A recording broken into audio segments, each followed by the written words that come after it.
100 hours GMT, that is 7:30 a.m. in Iran, where as the sun rises, hopes fade for the nation's President Ibrahim Raisi. Red Crescent search and rescue teams have arrived at the crash site of the helicopter carrying the president and his foreign minister. They say there is no sign of life. 73 rescue teams are present in the search area of the accident. That's near Tawal village. So, yes.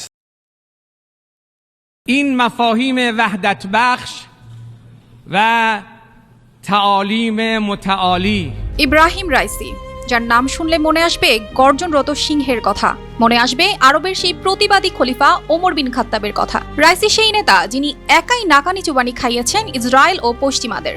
ফিলিস্তিন ইস্যুতে যেখানে বিশ্বের সব নেতা নিশ্চুপ, সেখানে একাই সিংহের ন্যায় কাল হয়ে দাঁড়িয়েছেন বর্বর ও নির্লজ্জ ইসরায়েলদের ওপর। ইরানি এই নেতা সর্বদা সোচ্চার ছিলেন অন্যায়ের প্রতিবাদে। ভয়ঙ্কর মৃত্যু ফাঁদে ঝরে গেল এই অমূল্য প্রাণ।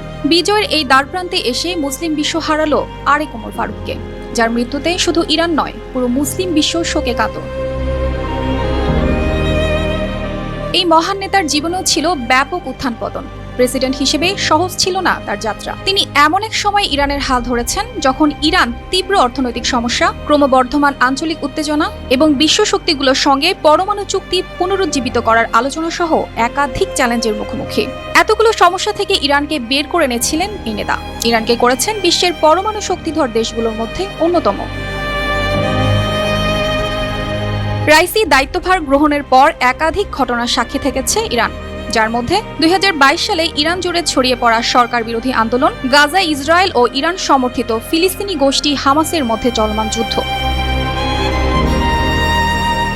ইব্রাহিম রাইসি সাবেক রাষ্ট্রপতি হাসান রুহানির পর ইরানের রাষ্ট্রপতি হিসেবে নির্বাচিত হন। তিনি ছিলেন ইরানের সর্বোচ্চ নেতা আয়াতুল্লাহ আলী খামেনির ঘনিষ্ঠ এক কট্টরপন্থী ধর্মীয় নেতা। 2021 সালে যিনি রাষ্ট্রপতি হিসেবে নির্বাচিত হন।